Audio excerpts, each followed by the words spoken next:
Hey everybody, thank you for downloading episode 158 of We Got This with Mark and Hal, recorded live at Pensacon with special guest Steve Agee. I just want to take a second to thank all of the people behind the scenes at Pensacon, everybody at the Rex Theater, all the folks who helped us pull off a great live show. If you haven't been to Pensacon, it's going to be next year. You already missed it this year, but next year it is going to be happening again in February in Pensacola, Florida.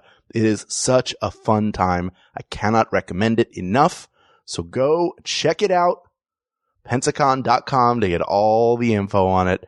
And I also want to thank the person who suggested our topic for today, who I did not get to mention. It was Craig Domrez, who was the person who suggested Best Bill Murray Movie. So thank you, Craig. Apologies for not having your name at the tip of my tongue when we recorded the episode. But for now, please sit back and enjoy episode 158 of We Got This with Mark and Hal. Hello, I'm Hal Lublin. And I'm Mark Gagliardi. Since the dawn of humanity, one issue has gone unsettled. With the fate of the world in the balance, we're here to settle, once and for all, Best Bill Murray Movie. That's right. Don't worry, everyone. We got this. Podcast should have a theme song. Podcast should not have a theme song. Yes, they should. No, they shouldn't. They sound good. Yeah, but people are just going to skip past it. You know what? You're right. We got this. Wow. What is up? Oh, hello, Madison Square Garden. Mark, we do so many of these live shows. I'm always just blown away by the crowd reaction. I know. Everywhere we go. Everywhere we go, it's amazing and unprompted. Yeah. Thank you guys all for being here. Thanks to Pensacon for having us. We're very excited about our show today. We are discussing our topic. Do you have who our topic came from, Hal? I don't, but they'll get a shout out later. Yeah. You know who you are if this topic came up. Today we are going to be discussing that topic that you sit in bars and diners in the middle of the night discussing and arguing, what is the best Bill Murray movie? Right? That's right. Are you guys fans of Bill Murray? Sure. But we have reinforcements. That's right. We'd like to welcome our very good friend, Mr. Steve Agee, to join us right now. Ladies and gentlemen, Steve There he Agee. Yeah. Welcome. Yeah, you're right here. Star of stage and screen, Steve Agee is going to sit right here on the floor. Yeah. We gave you the big. I'll take the couch. Yeah, that is Davenport. That is generous. I'll take the Davenport. You're the Davenport. Yeah, you like have a that. full love seat to yourself. Get comfy. Ooh. So, What's your least favorite argument that you have settled on this show? Ooh, the Least favorite that you're like, oh, that was a worthless episode.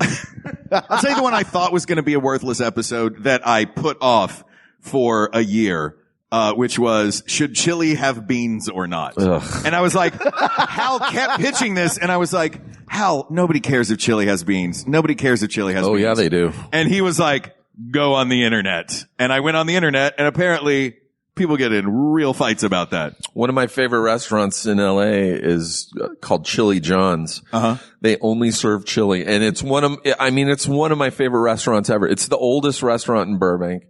And whenever I tell people, oh, you got to go to Chili John's, they're like, does that have beans in it? And people really do care about beans or no beans. Do they do multiple different kinds of chili? Or is it just like the menu is one it's item? vegetarian, beef, chicken, turkey. Ooh. You can get it on beans. You can get it on spaghetti. You can get it on a hot dog. Cincinnati you can get it on style. rice. Yeah. All right. Is that Skyline chili. is that the place where it's just like one big counter? Yeah. Yes, I've been there It's before. really good. I had like a voiceover workshop, and I went and got super spicy chili beforehand. Did you and like it it? ruined my voice, but it was way worth it. See? Did you get beans in your chili or not? No, I didn't. Oh. At the time, I was anti-bean, but now I've kind of come around. You're not allowed to come around to beans because we determined on the show that there are no beans in chili, and it's once and for all time. As this show, everything that we decide is permanent forever for all people. That's right. Screw those beans. Yeah. I hate beans so much. Yeah. Also, whatever we decide today, you're not allowed to watch any other Bill Murray movie ever again. Oh, Yep. And it's Garfield 2, A not Tale good. of Two Kitties. Enjoy, everybody. Yep. We're not here to talk about chili. We're here to talk about Bill Murray movies. Steve Agee, tell us your relationship with the canon of Bill Murray films. I was a huge fan of Bill Murray right from Saturday Night Live. I loved Bill Murray. One of my all-time favorite movies, and it is not even in the top 10 now, was Meatballs, from the 1979, I believe. And, Matt Gorley from the Super Ego podcast and myself used to like regularly sit down and watch Meatballs. We loved that movie. And then one day we were watching it, Matt just like had this revelation. He turned to me, he goes, if you knew a guy like this in real life, you would avoid him like the plague. He's like always on, like never serious, always trying to be funny, kind of rapey in that movie. And he was like, yeah, if this guy came to a party, you'd be like, I think I'm going to go. Murray's here. I'm out of here. And it kind of ruined the movie for me. I'm like, oh yeah. Please don't ruin every one of these Bill Murray movies because we do have to pick one, though. I don't think I can ruin many other Bill Murray movies. I love most of his stuff.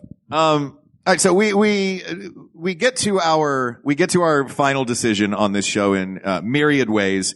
Sometimes we do tournaments, sometimes we do we'll break it down by decades. But we were talking backstage and we determined that because you are our guest, a great way to do this, because yeah, maybe we'll get the silver and bronze medalist wrong sometimes, but our gold medalist is always indisputable.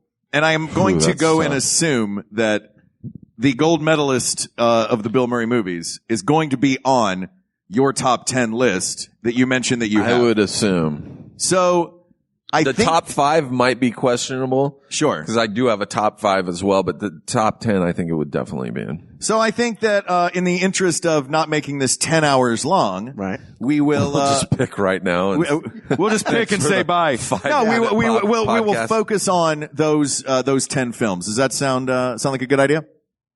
Yeah, I want to hear the 10. I have a lot of faith in Steve that my There's personal 2 that I left out of the top 10 that are also. Do you want to start with those? What were the 2? The 2 I left out were Ed Wood and Royal Tenenbaums. Okay. Yeah. All right. But they were in the running. Sure. They're both great films. Okay. Before we get started with this list, I'm going to just run down very quickly, and see how fast we can do it. Cause I like to do this, Hal. Go ahead. Every single movie Bill Murray has ever been in. All right. Oh, there's literally a countdown clock right there.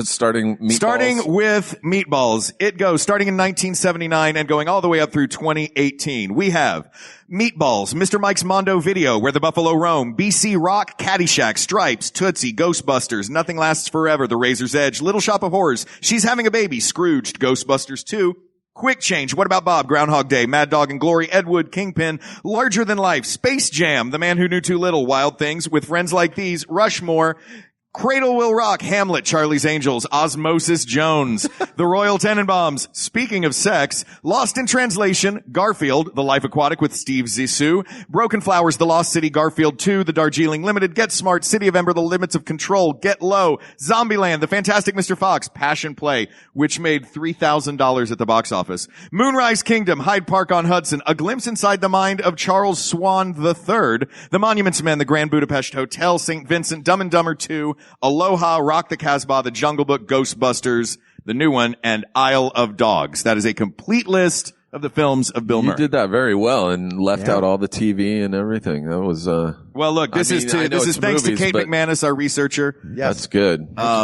So now, if you will, I'll read it in no particular order. In no particular order. To sway you guys. Great. Tootsie, Ghostbusters, Lost in Translation, What About Bob, Scrooge, Stripes, Zombieland, Kingpin, Rushmore, and Groundhog Day. Those are my top 10. That is a great list. My your favorite's not in that list? No, it's on there. Okay, good. It's on there, but it wasn't there until the back half. So that was like the tensest I've ever been. That's why I did it in no order. yeah. Hearing a list of Bill Murray movies, I never thought I'd feel that tense. Like, is he gonna say it? Please say my favorite. Also, that was really rapid fire for something that you were adjusting the order of on the fly. Yeah. Yeah. Well done. I wanted to throw you off a little bit. I feel you. Let's start. There's one that I want to start with. because I think this leads into the discussion of what exactly we're determining here. And I want to start with Tootsie. Tootsie is a fantastic movie. I loved it. Great movie. Here's a fun fact about that movie. Bill Murray agreed to omit his name from the opening credits of the movie to prevent audiences from expecting a Bill Murray movie. He did that in another movie too. What other movie did he do that? Zombieland. Was he a surprise in Zombieland? Yeah. Okay.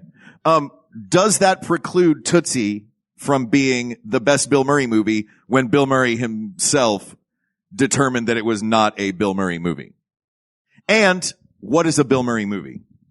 That's what I was wondering earlier. Yeah. I would honestly say Zombieland is out just because it's a cameo. Yeah. It is one of the most Bill Murray moments in a movie. It is, it's genius. And it was also thrown in very last minute. It wasn't supposed to be Bill Murray. Did Bill Murray just say, I want to be in this movie, so they wrote him a scene? No, it was supposed to be, has everyone seen Zombieland? Okay, good. Everyone who matters. So they're on the run from zombies. The apocalypse has happened. They end up in Hollywood and Beverly Hills, and they seek shelter in a mansion, which turns out to be Bill Murray's mansion. And Bill Murray is dressed as a zombie. He's not a zombie. He dresses like one so he can like move throughout the city and not get eaten by zombies. And then one of the cast members thinks he's a zombie and shoots him. It's a really quick cameo, but it was supposed to be, from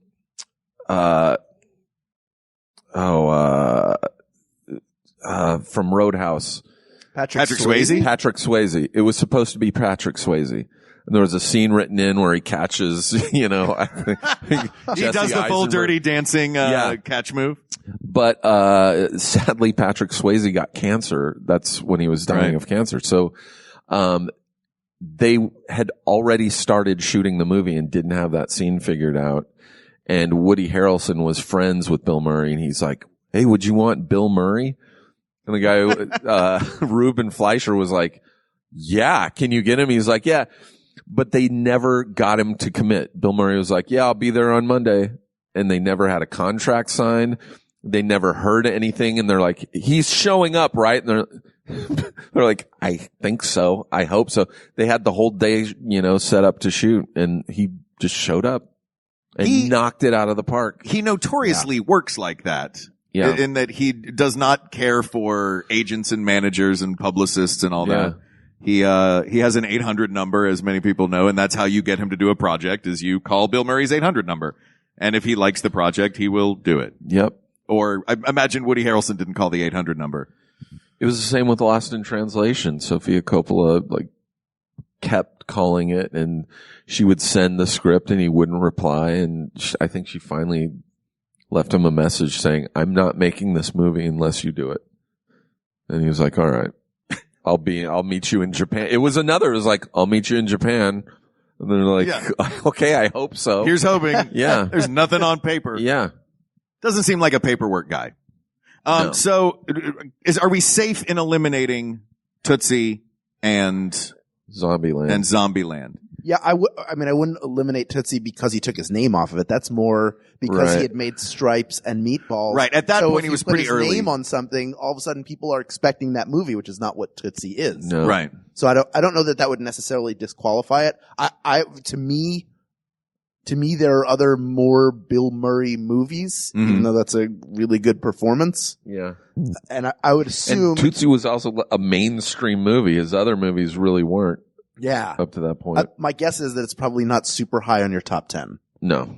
It's near the bottom. It's like top 7. Yeah. So it's number 7. I have some that have arrows going back and forth, so it's 7 or 8. A lot of erasing and then redoing. Yeah. I get it. Were there any Hal that you saw on this or on the master list that deserve a shout out? I actually really like him in St. Vincent. I think there's you can sort of delineate him. And I know Bill Murray never tried to be tied down to, and he was always kind of all over the map in terms of the projects he did. Just the comedies moved to the fore because that's what we remember. But in the latter half of his career, he shifted to doing more dramatic stuff and then finding the comedy and drama. And I think St. Vincent's a really good example of that. And it's, I was moved to tears in that movie, watching that movie. With him in it. Melissa McCarthy gives a great performance. The kid in that movie is great. It's just like a really good character study. It's not his best movie, but it's a really, really good one and worth watching. I want to throw a shout out to Little Shop of Horrors. Yep. Because that's another one of these Bill Murray small cameos playing a masochistic dental patient. Yeah. Who is just in love with the idea of Steve Martin drilling into his head. Yeah. Yeah. And he loves it. And Steve Martin, who enjoys inflicting pain, has no idea what to do with a person who actually enjoys the pain that he's inflicting. Yep. So that, if you haven't seen Little Shop of Horrors, see Little Shop of Horrors, just for Bill Murray and for the weird. It's a good movie too. It's a great movie. Yeah, just get it and fast forward to that 90 seconds. Fast forward to that 90 Throw seconds. the rest in the trash. Yeah. Listen to Suddenly Seymour because it's a great song. Yeah.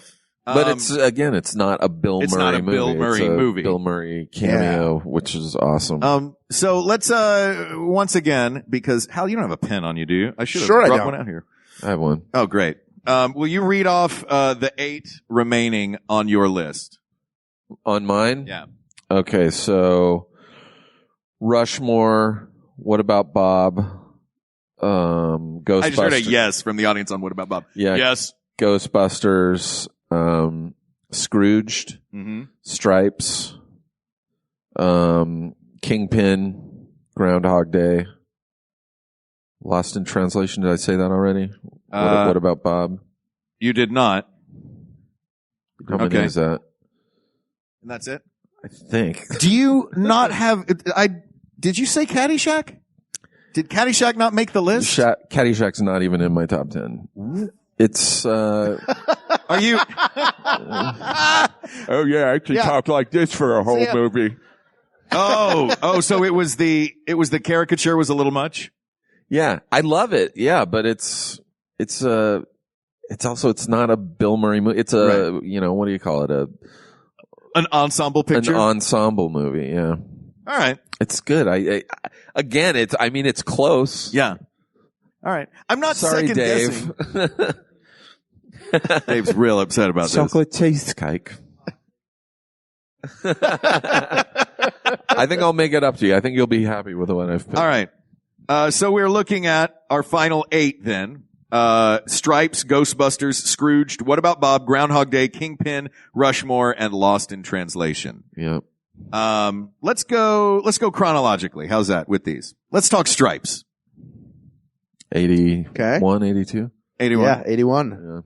A classic Bill Murray. That is Bill Murray being Bill. That is an amazing movie. It was also, I will say, it was a movie that was written for Cheech and Chong. It was not supposed to be a Bill Murray movie. Right. That was supposed to be Cheech and Chong Go to the Army. Yep. But instead. And if you get the DVD, there is there's a special edition DVD. There's a deleted scene, which you will then be like, oh, this is definitely Cheech and Chong, where they take acid and they're sitting in the back of a C-130 plane. And all of a sudden a bunch of paratroopers get on and the plane takes off and they're tripping on acid. And then the drill sergeant's like, all right, everybody up, get your parachutes on. And they're just like, what the hell's going on? And they all clip in and they just get pushed off into the jungles of South America and they get separated from the troops. And it's just Harold Ramis and Bill Murray on acid and they end up in like a native village sitting around a fire. It's so Cheech and Chong. Is that a deleted scene or an entire other movie that they tacked it's on? a deleted like chunk. It's like 10 minutes. It's huge. You should just release that as a separate movie. Call it Stripes 2. I'm sure you could probably find it on YouTube. It's worth seeing. It's amazing. And you're like, okay, I see why he cut this out. Another fun fact from our researcher Kate McManus about the movie Stripes. Bill Murray and PJ Souls planned to do boot camp for 2 weeks. They lasted 3 days. at actual boot camp. Which, if I was at boot camp with Bill Murray, knowing the antics that he pulls now, in real life, I can't imagine boot camp with that guy. Someone like a sergeant trying to rein that guy in. Yeah. I feel like Stripes is a super solid classic Bill Murray movie, and that there are better movies on this list. Yes. Left. And when I think about the movie, I certainly remember moments of it, but the person I remember more than anybody is John Candy. Oh yeah. Docs. Yeah. I don't know why he sticks in my head more, but it was one of his first like American movies, and because he had come from Toronto and SCTV, and it really boosted his career. Yeah. And I think for as funny as Bill Murray is in this, he hasn't developed the ability to turn and show us like a little bit more acting that he would show us in other roles. Yeah, like this one just being him being a party guy. Yeah, he just messes up over and over and over again. Yeah, and then everything turns out fine. Yeah, it's not a perfect movie. It's Bill Murray, classic Bill Murray, but it's two different movies. There's the boot camp half, and then there's them stealing this C-130 RV and going into the Soviet Union or Czechoslovakia. It's crazy. I feel like so many of these early movies, the pitch was just, it's Bill Murray at a camp. It's Bill Murray in the military. Yeah. It's Bill Murray on a golf course. Yeah. The beginning of that movie when his girlfriend leaves him. Oh yeah. Their apartment for some reason, and they're like how they were relating to each other. I was like, this is probably what adulthood's going to be like for me, which is really sad. But also, like, I was like, that'll be my aesthetic. Is like a bare bones cheap apartment with a basketball hoop set up. Yes, and also the woman will invariably leave me because I brought pizza home and ruined her dress. Yeah, he brought her dry cleaning home, and it got dirty and. Yeah. It's not a perfect movie, okay? That's why it's not my favorite Bill Murray movie. I love it, though. It's one of the most quotable Bill Murray movies. Sure. Speaking of quotable Bill Murray movies, this is another ensemble piece, but boy, is Bill Murray the king of this movie. The endlessly quotable, we've seen a lot of them walking around today at Pensacon, Ghostbusters. Ghostbusters, yeah. That is next chronologically. Ghostbusters from 1984. Dr. Peter Venkman. Bill Murray did not want to do the movie, but he did it anyway because Columbia agreed to finance a remake of The Razor's Edge from 1946. His first dramatic role. With him starring in it. And it was supposed to be an Aykroyd and Belushi movie. Mm-hmm. Is that true? Yeah, Belushi was supposed to be one of the Ghostbusters. There was a version where it was already set in the future and they'd already been Ghostbusters for a while. Razor's Edge was supposed to be. The Razor's Edge was They were going to do the Razor's Edge was supposed to be Cheech and Chong. It's like the Blues Brothers. They were just going to roll a coffin in front of the camera and be like, sorry, we got Belushi for this one. Oh, Too bad, Bill.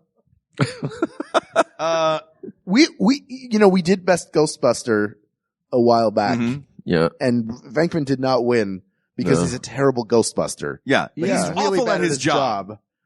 That's a theme with Bill Murray. Yeah. Like, he's a horrible camp director. He's a horrible head of a studio. He's a horrible army man. Is that what you call him? Yeah. A soldier, I guess. Army man? What are you from? You went to military school. Yeah. I did. You were an army boy. I was an army boy. You sound like you're from 1941. Is he an army man? I'm an army boy. Army boys. Our men in blue are shipping off. Look at these fine ladies waving goodbye to our army boys. Go fight those Nazis. Buy bonds. Army Boys was also my band in the 80s. Army Boys. We're the Army Boys. Gross. We love you. Oh, you were a new wave band. Yeah. Did you have the hair? We didn't do well. No, that's fair. I know I've never heard any of your songs, and I'm just now hearing about you being in this band. I'm not proud. In general. Yeah, I mean, Ghostbusters is an iconic film. Again, like, yeah, it's really hard to sit down and talk about comedies and think about what is the greatest comedy of all time. And the film that I keep coming back to in my head is Ghostbusters. Yeah. It's pretty perfect as a film. Mm-hmm. Yeah, it's awesome. And you get that's when he starts to develop those moments, when Dana Barrett is coming onto him as a demon and he's showing actual care for her and, you know, not taking advantage of that. If it was Stripes, she would be pregnant. Yeah. They'd be having sex in a steamer trunk. Yeah, exactly. Like in Stripes. There you go. Yeah. Spoilers. Sorry. Oh yeah. Also, everybody go see all of these movies before this airs because there'll be spoilers. Sure. So what else do we have about Ghost? I mean, I feel like I would keep it as a finalist. I will keep Ghostbusters. Ghostbusters is one of those iconic all-time, great comedies. And the thing is, you mentioned that there's subjectivity to this, but that's not what this show does. This show is, we find the objective answer to subjective questions. The best. Yeah. Yeah. And I don't even think it's the best Bill Murray movie. I don't either. Let me make a quick side tangent. Is there a difference between the best Bill Murray movie and the most Bill Murray movie? I think so. Sure. What is the most Bill Murray movie? Is that on this list? Is one of the finalists that we have on this list the most Bill Murray movie? That would be like Ghostbusters or Stripes, I think. Yeah, it would have to be one of the early ones. Groundhog Day is a very Bill Murray movie. Yeah. Yeah. Because it really hinges on him over and over and over again. There aren't really many other characters to But lean it's on. kind of dramatic too. Like, Yes. he's Yeah. in hell. He's like miserable. Like, yeah. And that's another one that changed because it was originally supposed to start with him already having lived Yeah, through this, yeah. like over 1,000 years worth of time. Yep. Bill Murray being miserable is kind of his thing now. Yeah. Yeah. All right. So do we have anything else we want to say about Ghostbusters before we move on to the next one? I have something I want to say. Please. I ain't afraid of no ghost. Da-na-na-na-na-na. Put that in the record. That's so dumb. Yeah. For official all-time Steve Agee, ain't afraid of no ghosts. Yeah. And now we're moving to, the next one on this list is my personal all-time favorite Bill Murray movie. She's having a baby. Yes. She's having a baby from 1988. With Kevin Bacon. With Kevin Bacon. This is Scrooged. I watch it at least once a year. Regular listeners of this show will know I'm a huge Christmas super fanatic. And so this is one of those. This was a finalist for best Christmas movie as well. What one? I mean, which one? Oh, that is a won? bone of contention, my friend. A Christmas Story. It's a Wonderful Life. Yeah, it had to be. Yeah, it had to be mediated by Judge John Hodgman. It's a whole. Hal and I are still fighting about it. It's the reason I deleted his phone number so I can only ever see him or talk to him when we do cons. I'm going to punch you in the face as soon as this is over. So hard. I'm going to knock you across this room, son. I'm going to hit you If so you guys hard. ever decide to end this podcast, I think the last episode you should do is which is the best host of this podcast.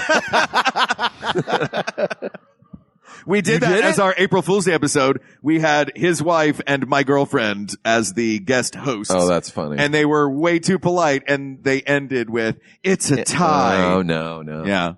So, no, it's not a tie. I'm going to hit you so hard an angel's going to get its wings. I'm going to stick your tongue to a flagpole. Ooh. All right, let's talk about Scrooged. This to me is perfect Bill Murray because he's reacting for the most part in this movie to everything happening to him, which I think is a lot of fun to watch. So often he is the force of chaos, in his movies. Yeah. In this one in particular, it's A Christmas Carol, and he's the one that has the ghosts visit him. He's taken to his past. He plays himself at assorted ages, watching himself in assorted things. But the real kicker for this movie that puts it at the top of my list is I've seen it 1,000 times. I know what's coming, and I still cry every time I hear his monologue at the end of that movie. When he catches the coin, which, by the way, in a live taping of a television show, Scrooge flips the coin out the window, and the booth director on a live taping goes, "Follow the coin," and the coin tumbles in slow motion, and Bill Murray catches it. Slow motion in a live taping. So does that That's a great disqualify this movie director. forever? That's a great director. I know, right? Yeah. Yeah. Does that one thing ruin so at a certain point you have to suspend disbelief because this movie is about ghosts and him traveling in time. Right. Like I went But to see. that's what bothered me. I went to see Hard Target with my dad. The Jean-Claude Van Damme movie. Sure. We're all familiar. Oh, that hard target. Directed by John Woo. And, the movie is a typical John Woo and Jean-Claude Van Damme, which is lots of birds and splits. Doves. Slow-mo doves. And at a certain point, this is after he's stood on a speeding motorcycle and fired 2 guns at people. He goes to his family farm because he's from New Orleans. We buy that. Yeah. And I am from the city of New Orleans. he goes, he's not German. I don't know how to do his You accent. sound like Artie Johnson. He's on from Laughing. Belgium. Yeah. No, That was general European accent. he goes into his family barn Uh-huh. and he gets his shotgun out of a box, and the shotgun is pristine. And somebody behind us goes, yeah, like the shotgun would be clean. Like that was the moment That ruined it where for that person. The disbelief could not be suspended anymore. And for you, it's the coin flip. It's the coin flip in that movie. All right. Well, what are yours? What's your movie moment that made you go, well, that took me out of it? None, because I still believe in magic, Mark. Wow. You know, it takes me out of movies. A lot of times still is green screen. Yeah. I'm like, you can still catch it sometimes, and You don't a think lot of that time. they've almost perfected They've it? almost, yeah, but still there will, like with some of there's these Marvel movies are amazing, and then there's still a movie will come out and you're like, it's almost like we can put a man on space, but on space. we can put a man on that space over there, but we still can't do the green screen. Yeah. Yeah. Sometimes for me with Marvel movies, it's the CG in the crazy action scenes. Any character whose face is covered, great. They get all of those right. But as soon as you see like Hawkeye, you see Jeremy Renner's rendered video game face, you're like, oh, okay, right. I forgot this is all fiction. I should have remembered that this was fiction. Why am I thinking this is not fiction? When I went to see Justice League, that is enough of an admission there. Yeah, I get Wow. it. Movie. I At a boo myself. con. And the villain first appeared, Steppenwolf. I was like, oh, I'm completely out of this movie now because it looks like it should be on the Sci-Fi Channel. I haven't bad. seen the movie. The villain Steppenwolf. Are we talking like Magic Carpet Ride, or are we talking The band Steppenwolf. the legendary Chicago theater company of Laurie Metcalf and John Malkovich? It's Laurie Metcalf and John Malkovich playing the members of the band Steppenwolf. Ooh, I like that. It should Meta. be better. The way, what I just described should have been better. And yet the CGI was terrible. And that takes me out as well. But the monologue in Scrooged begins right after that coin falls. And that is what puts me right back in that movie. Thoughts, gents? Nope. Great. No, I love that movie. It's an amazing movie. That Yeah. made your top 10. Made my top 10. Yeah. It's not in your top It's got five. Bobcat Goldthwait. It does Yeah. have Bobcat Goldthwait as a character they just made up that isn't in A Christmas Carol. No. Sad sack Bobcat Goldthwait is pretty fantastic in that movie. When he just shows up at the end with a shotgun and chases a very happy Bill Murray around. Yeah. You guys, I could watch this movie 1,000 times and have. I thought you have. Yeah. Okay. I've been around for 1,000 Christmases. Is it, Steve, is it in your top five? No, it's like, it's 8. Yeah. It's one of the 8-7 switches. Oh, it's got arrows next to it. Yeah. And it lost. It went from 7. You were like, nah, Tootsie's better. And drew a little It's arrow one of, next yeah, to it. it's one of those, it depends on, Is my it- mood. Is it Tootsie or Tootsie? Tootsie. Why are you saying Tootsie? I don't What's know. the Queen's English way, Dave? Yeah. Tootsie. Tootsie. See? All right. Yeah. There you go. So it's Tootsie. I thought, yeah, Tootsie's a movie. Tootsie are what get cold when you're watching a movie on your couch. Like, oh, I gotta get a blanket. I'm watching Tootsie and my Tootsies are cold. Tootsie is what you call a small dog that follows you everywhere, whose paws have never touched the ground. Tootsie was a roller skater on the Facts of Life. I know it's Tootie, right? Yeah. Oh, jeez. All right. Tootsie is the plural of Tootie. Yeah. When her twin showed up. Yeah. It's like attorneys general. You put the S in the middle. Remember when they cloned Tootie on The Facts of Life? No. They had Tootsie running around? Oh, yeah. I do remember that. So many roller skates. Yeah. So the best Bill Murray movie might be Tootsie. But it is not Scrooged. No, but it's, man, I really wanted to I know be you Scrooged. love it. I It's do. great. Everybody, like anything that's in the top 10 is Yeah. obviously a very good movie. Sure. We like it.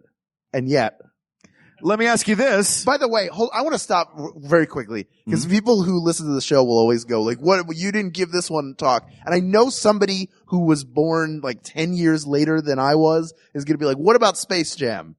I just want to put it out there right now. Yeah. For all of you on no uncertain terms. Space Jam is garbage. That movie I'm with is you. I'm with you hot on that. garbage. I'm not gonna lie. I never saw Space Jam and had no idea Bill Murray was in it until I read this piece of paper that is in my lap. I saw Oh, it. yeah, I saw it in college, and I don't get high, so I can't even figure out why I did it. Which is weird because most of Michael Jordan's movies are great. I know. I checked out on people acting with cartoons when Paul Abdul danced with that cat. I was like, nope, I can't. Nope, I won't see a movie where someone's Roger Rabbit. Nope, I can't. Roger Rabbit's fantastic. What about Cool World, where Brad Pitt dates a cartoon? What right? about I wouldn't Cool know. World? Yeah. You're gonna go to bat for that one? No. That is the most 1992 movie that was ever released. Like it couldn't have been released in 91 or 93 or any other year. It had to be 92, which I believe was the same year that Paula Abdul video came out. There was a It's real, right around real there. Opposites collection Attract. of. That was 89, homie. Was Or it? 90. Was it really? Yeah, MC Scat Cat. Yeah. Why do you know that? That's, Hal went to go see MC Scat Cats Unplugged on Yeah. MTV live taping. I saw Space Jam in the theater. All bets are off. Storytellers with MC Scat Cat. Here's the thing, y'all. When you take 2 steps forward, you got to take 2 steps back. You guys remember when MC Scat Cat was on 120 Minutes? where are they now? He was on, what was it? Celebrity Apprentice.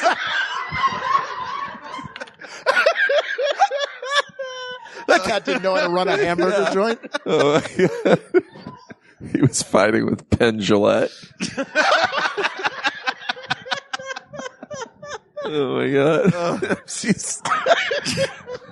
With that flat top cut. All right. Moving down the list. Let me ask you guys a question.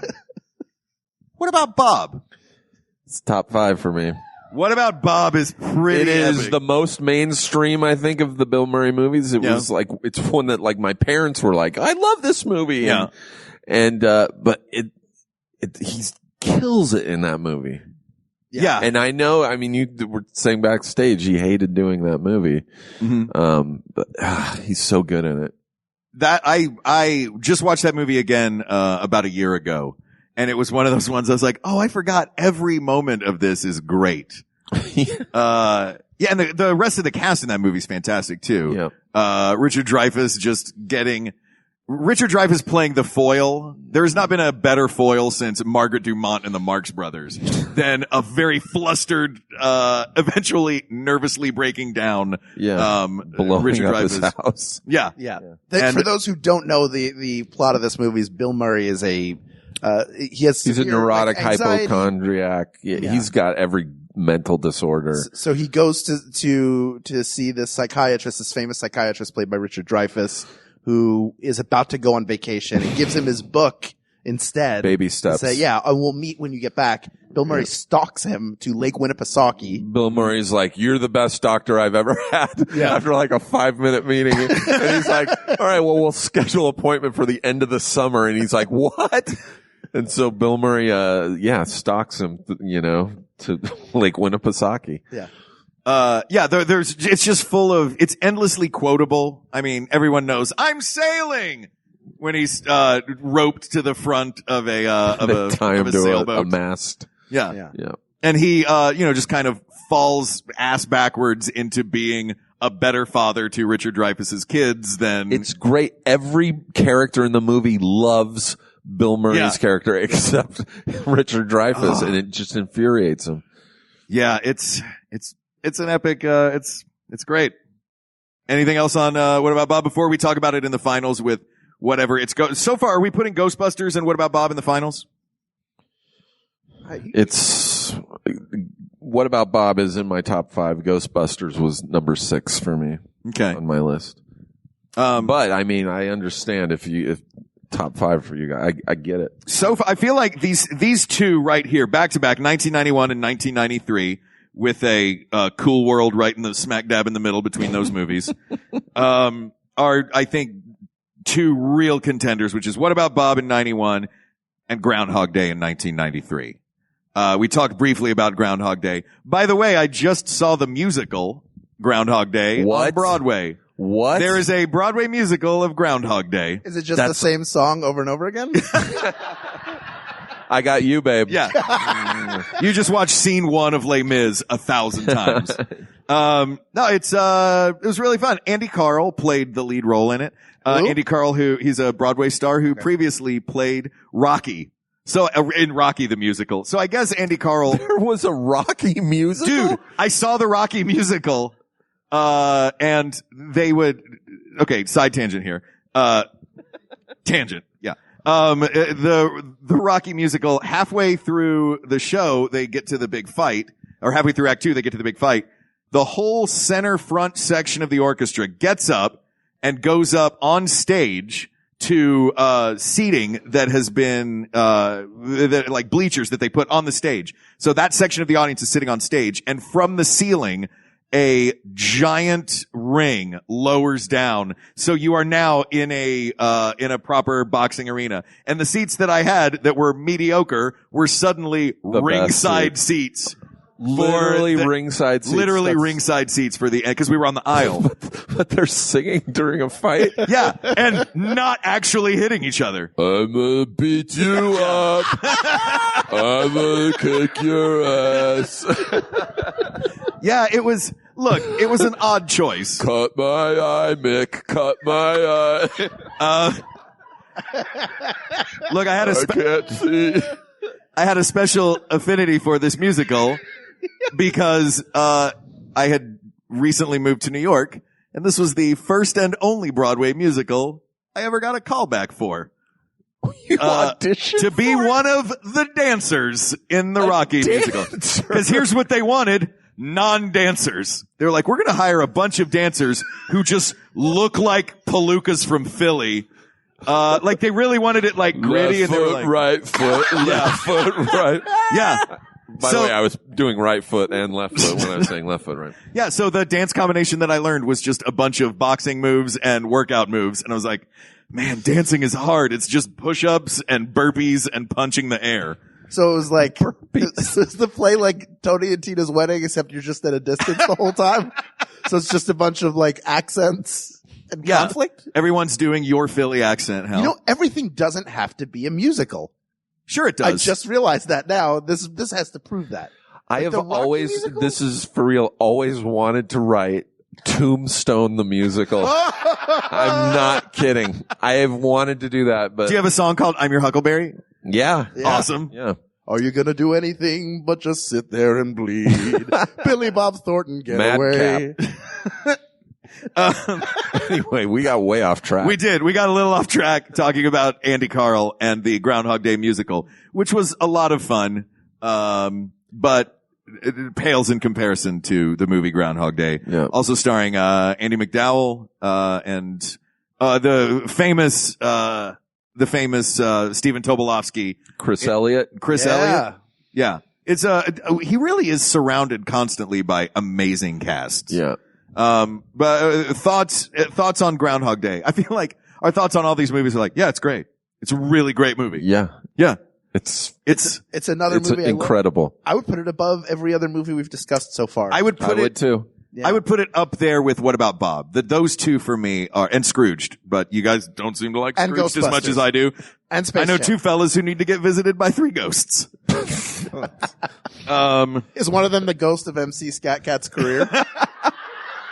Oh, scathing burn. MC Scat Cat, if you're listening to this episode.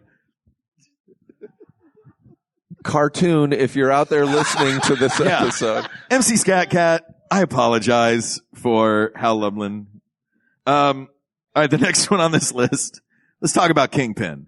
Oh, Bill Murray. Yes. Bill Murray as a villain.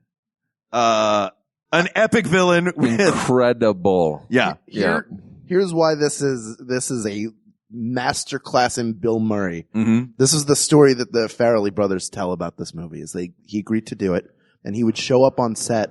I think maybe even just the first day they established a precedent. They gave him his sides, and as he stood in front of them, he tore the sides into pieces and said, "What's the scene about?"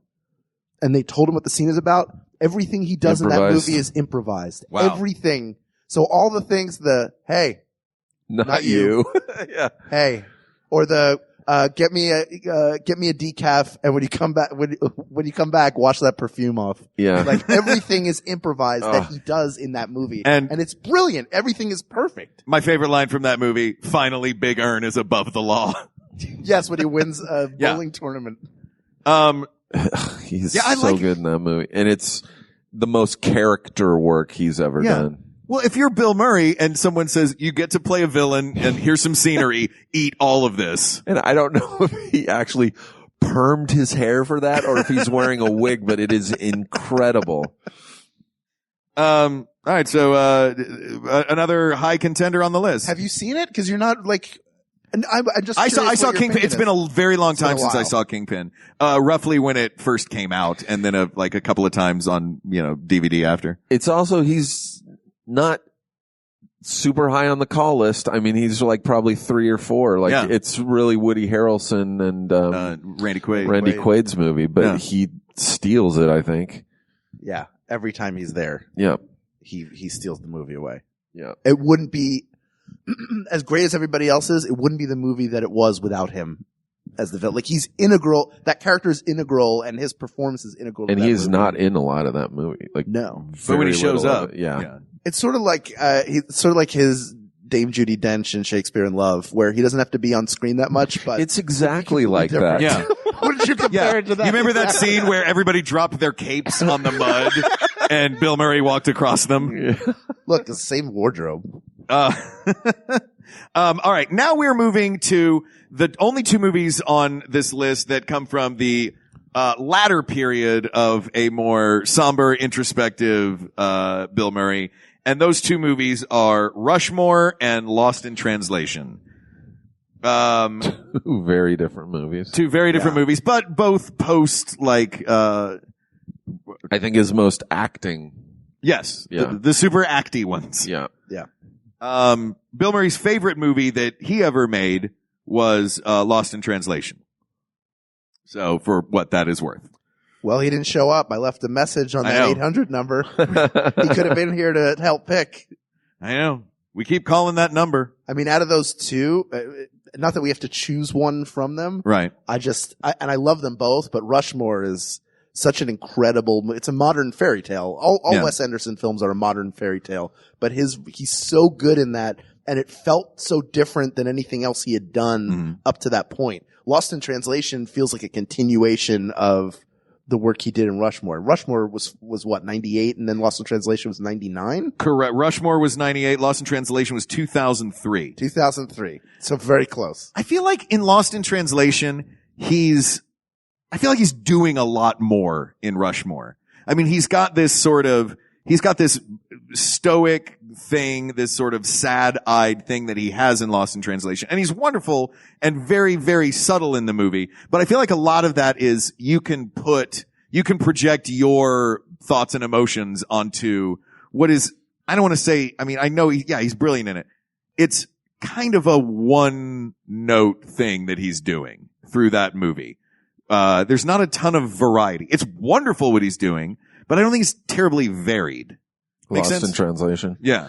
Yeah. I mean, one of the things keeping it out of my number 1 is that it's funny, but it's a different funny than what you think of when you think of Bill Murray. The acting is amazing and it's touching. It's awesome. It's just, it's not a Bill Murray movie to me. No, he's just a great actor in a movie. It's amazing. Yeah. I mean, the comedy comes from him playing straight man to the entire country of Japan. Yes. When he goes on the talk show, like that's. Yeah. which is amazing to see him do that Yeah. to play straight man, because you're not used to that. He's always the guy who other people are reacting off of. But I agree. It doesn't feel, it's not a Bill Murray, it's a Sofia Coppola movie that he's in and gives a masterful performance, but it's not, it doesn't feel as, it's neither the best Bill Murray nor the most Bill Murray. Yeah. It was number 4 on my list, though. Well, Is the number one movie on your list still in contention? Yeah. Oh no, I mean we've mentioned the number 1 movie on my list already. All right. I love that there is this secret list that you're like we decided, I realize, it's like you're the Oz, the great and powerful. You're like, I got it on this. I got it on this tiny piece you of could easily hotel disagree paper. with it too. I already disagreed about Scrooged, but y'all shut that down. All right. So, let's talk a little about Rushmore. Another great performance. But does Rushmore suffer from the same thing that, Lost in Translation does in our determination, in that when I think of Rushmore, I don't think of a Bill Murray movie, I think of a Wes Anderson movie. Make sense? Yeah. Yeah. I think it's fair. He doesn't rise above. He just fits really well. And he's in every single Wes Anderson movie. Yeah. Including that great bit in the Darjeeling Limited where you expect the movie to be about him. He's not in Bottle Rocket. Oh, that's true. He's not in Bottle Rocket. Which is my favorite Wes Anderson movie. Have you guys seen So Bottle good. Rocket? Oh, man. Yeah. It's my favorite. Bottle Rocket's great. But Rushmore's my second favorite. There's going to be a special edition that he puts out where they CGI Bill Murray into the movie. Yeah, right? If Bottle Rocket did have Bill Murray, it would be even better. The problem is he can't get added now because Steve doesn't like the green screen thing. Yeah. And you'd see that like weird halo around Bill Murray. And you'd be like, that would infuriate me. yeah. Not the fact that they added him to the movie, just that you could see that little even if his outline. performance was perfect, I'd be like, oh.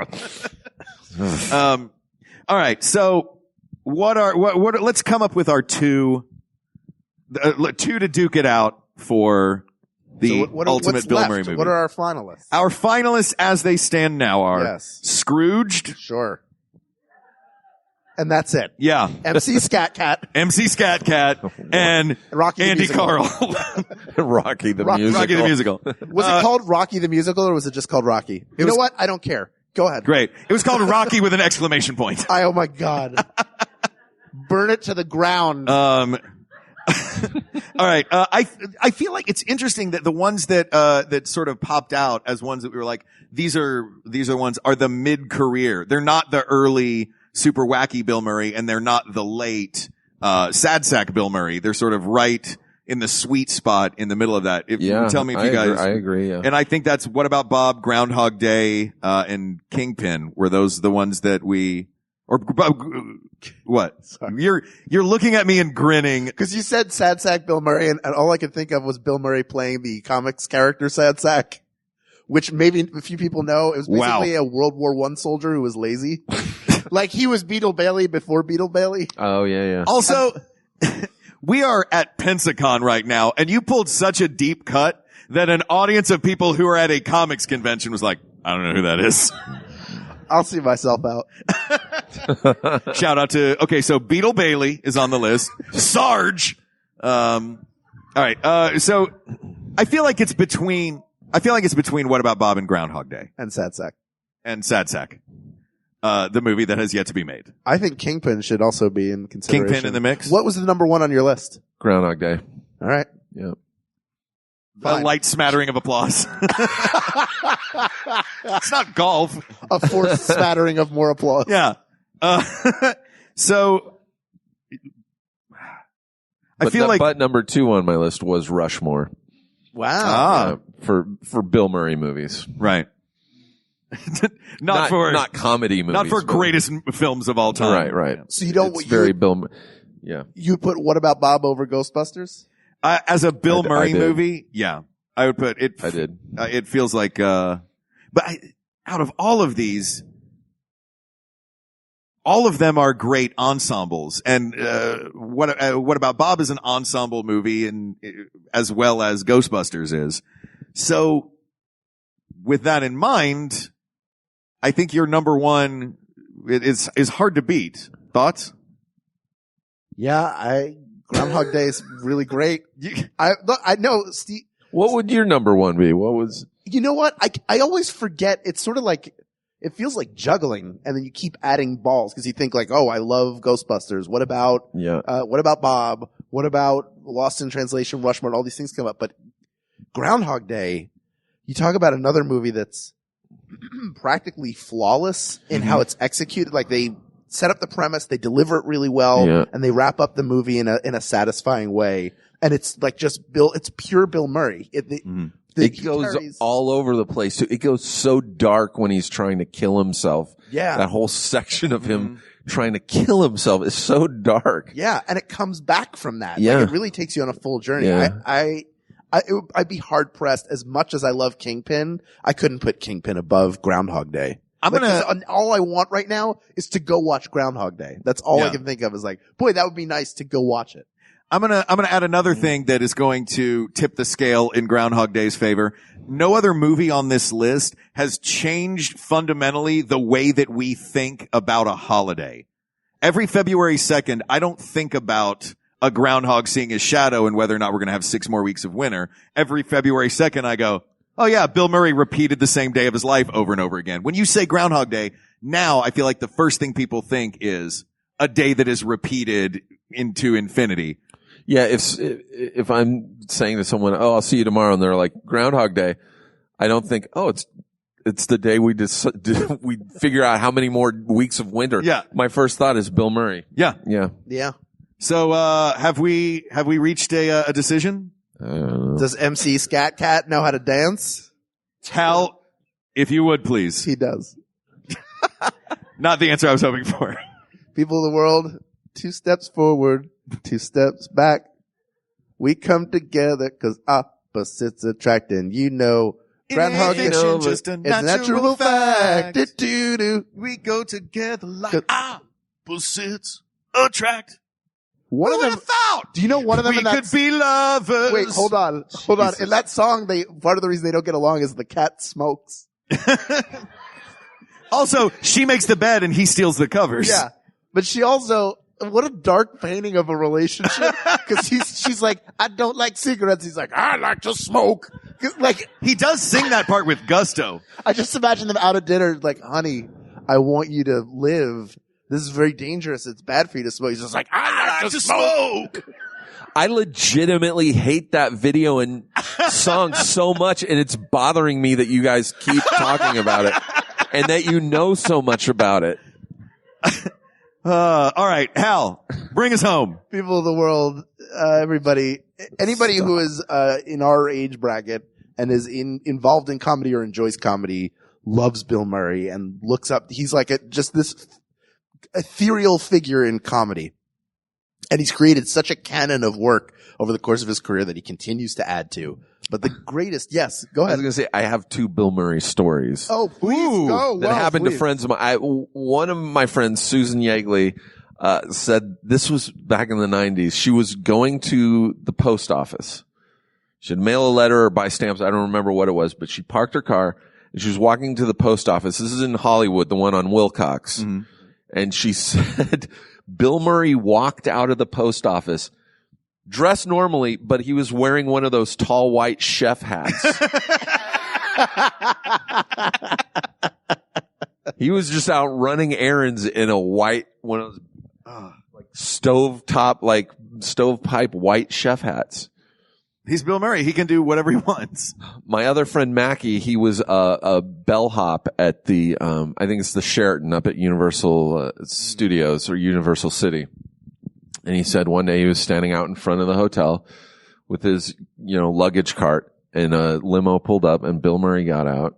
And he gives his luggage to Mackie and he takes out $100 bill, rips it in half, gives him half of the 100, and he goes, "You'll get the rest if my bags make it."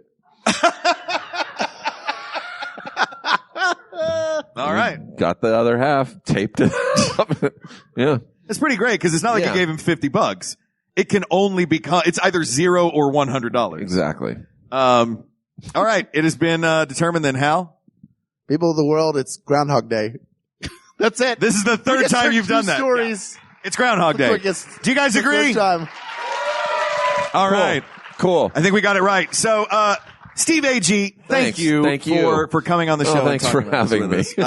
You are also a podcaster with our dear friend Busy Phillips. Busy Phillips and I have a podcast. Tell everybody what to listen to. It's called We're No Doctors, and we are actually not doctors.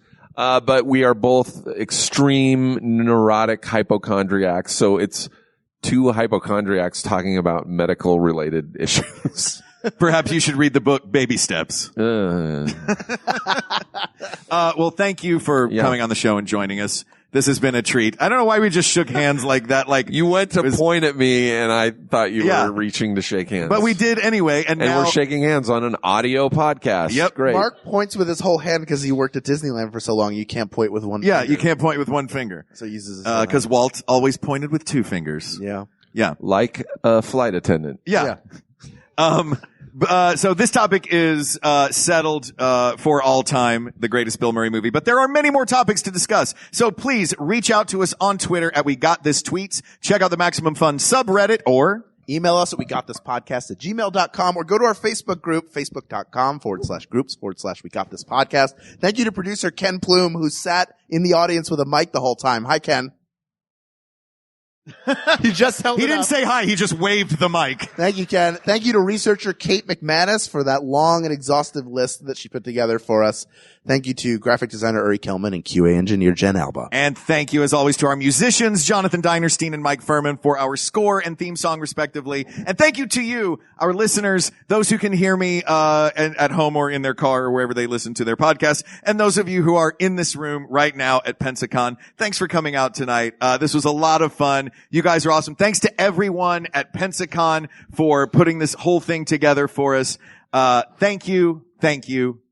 For Hal Lublin, I'm Mark Gagliardi. For Mark Gagliardi, I'm Hal Lublin, and don't worry, everybody. We got this. We got this. Going into a Bullseye interview, I know that it's somebody who does amazing work, but it's an actual conversation, and sometimes it gets real. No, but my mother, I remember when I got, this is going to become a therapy session very quickly. Does that make sense? I feel like I'm in therapy. That was a great interview. Bullseye. Creators you know, creators you need to know. Find it at MaximumFun.org or wherever you get podcasts. I'm Allegra Ringo. And I'm Renee Colbert, and we host a podcast called Can I Pet Your Dog? Renee, can I tell you about a dog I met this week? I wish that you would. In turn, though, can I tell you about a dog hero? May I tell you about a dog breed in a segment I like to call Mutt Minute? I would love that. Could we maybe talk about some dog tech? Could we have some cool guests on, like Lin-Manuel Miranda, Nicole Byer, and Ann Wheaton? I mean, yeah, absolutely. I'm in. You're on board? What do you say we do all of this and put it into a podcast? Yeah, okay. You think? All right. Should we call it, I don't know, Can I Pet Your Dog? Sure. All right. What do you say we put it on every Tuesday on Maximum Fun? Or on iTunes. Sounds good to me. Meeting's over. MaximumFun.org. Comedy and culture. Artist owned. Listener supported.